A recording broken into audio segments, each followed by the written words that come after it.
South ఇండియాలోనే అతి తక్కువ ధరలకి రత్నాలనందించే ఏకైక సంస్థ 6JVR. Welcome to Suman TV. అభివృద్ధిలో అగ్రభాగాన ఆంధ్రప్రదేశ్. మరి గత 5 సంవత్సరాల్లో అధపాతాళానికి ఆంధ్రప్రదేశ్ వెళ్ళిపోయింది. పరిశ్రమలు లేవు, ఉద్యోగాలు లేవు, రోడ్లు లేవు, మెరుగైన సదుపాయాలు లేవు అని చెప్పేసి అందరి నోట విన్నమాట. సరే, అధికారం కోల్పోయారు వైసీపీ. ఇప్పుడు కూటమి అధికారంలో వచ్చింది.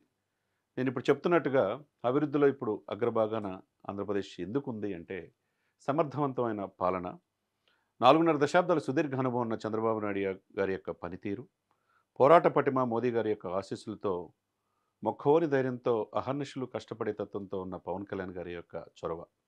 ఈరోజు నిజంగా పోలవరం పూర్తి అవుతుందనే ఆకాంక్ష ఆంధ్రప్రదేశ్ ప్రజల్లో ఉంది. అదేవిధంగా అమరావతి కూడా మాకు వస్తుంది రాజధాని అని చెప్పి ఆ ఆలోచన ప్రజల్లో కోట్లాది మందిలో ఉందంటే మరి వీళ్ళ కలయిక అపూర్వ కలయిక అనుకోవాలి. చంద్రబాబు నాయుడు గారిది, పవన్ కళ్యాణ్ గారిది అన్నీ ఓకే. మరి ఇంత సమర్థవంతంగా పనిచేయడానికి గ్రామీణాభివృద్ధిలో 23వ ప్లేస్లో ఆంధ్రప్రదేశ్ చాలా తక్కువ స్థానంలో ఉన్నది. ఇప్పుడు 3వ స్థానంలో రావడానికి కారణమైన వ్యక్తులు ఎవరు? వీళ్ళందరినీ అన్సంగ్ హీరోస్ అనుకోవాలి. తెర వెనక పాత్రధారులు ఎవరు, సూత్రధారులు ఎవరు అనేది కూడా మనం తెలుసుకోవాలి. మరి ఎందుకంటే సమర్థవంతమైన ఆఫీసర్స్, ఐఏఎస్లు, ఐపీఎస్లు ఉంటేనే ప్రభుత్వం ముందుకెళ్తుంది. మరి అటువంటి పవన్ కళ్యాణ్ గారి సక్సెస్కి, చంద్రబాబు నాయుడు గారి సక్సెస్కి కారణం ఎవరు అంటే సమర్థవంతమైన ఆఫీసర్లు. పంచాయతీరాజ్ అండ్ రూరల్ డెవలప్మెంట్లో చాలా సమర్థవంతమైన యువ ఐఏఎస్ ఆఫీసర్గా మైలవరపు కృష్ణతేజ. మైలవరపు కృష్ణతేజ అనే వ్యక్తి ఈ రోజున మనం కనుక చూస్తే కనుక చాలా young and dynamic IAS officer. అతను ఆంధ్రప్రదేశ్లోని చిలకలూరుపేట చెందిన వ్యక్తి. 3 సార్లు ఐఏఎస్ ప్రయత్నం చేసి విఫలమైన 4వసారి ఆల్ ఇండియా 66 ర్యాంకు సాధించిన వ్యక్తి. జాగ్రఫీలో అయితే ఆల్ ఇండియా ఫస్ట్ ర్యాంక్ సాధించిన వ్యక్తి.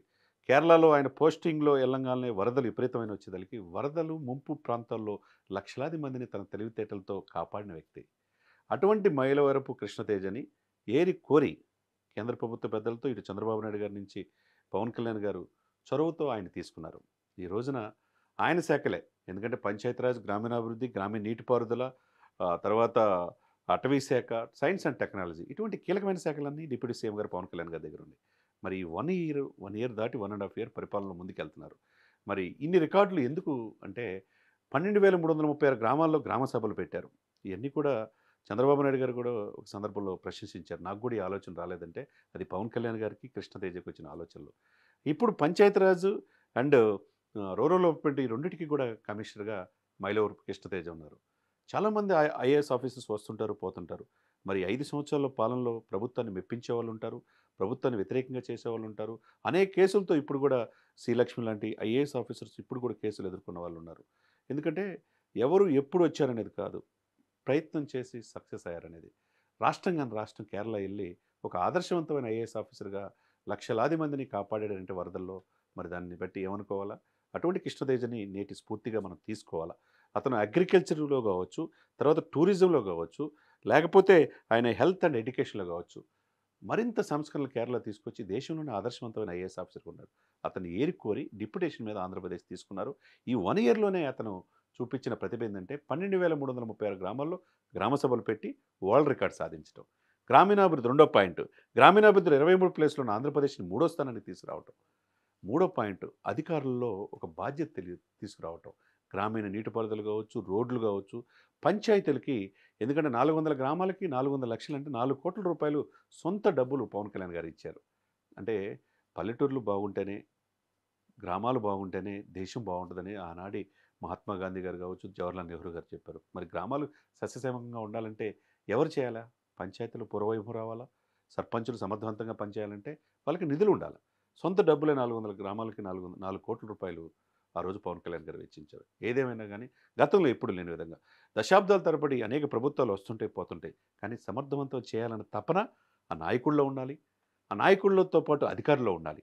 మరి అటువంటి టీంని పవన్ కళ్యాణ్ గారు ఒక కోర్ టీంని ఆయన ఎమ్మట పెట్టుకోవటం, ఈరోజు వాళ్ళని కూడా ప్రశంసిస్తూ వాళ్ళకి ఫ్రీ హ్యాండ్ ఇవ్వటం, ఈరోజు అద్భుతమైన పనితీరులో ఆంధ్రప్రదేశ్ ముందుకెళ్తుందనేది స్పష్టంగా కనపడుతుంది. మరి ఇటువంటి సమర్థవంతం, ఇటువంటి కృష్ణతేజ గారితో పాటు 6 సంవత్సరాల క్రితం ఆంధ్రప్రదేశ్ ఫారెస్ట్ హెడ్గా పనిచేసి సమర్థవంతమైన ఆఫీసర్ ఉభయ రాష్ట్రాల్లో ఉన్న మల్లికార్జునరావు గారిని కూడా ఆంధ్రప్రదేశ్ అటవీ శాఖ సలహాదారులుగా నియమించుకోవటం.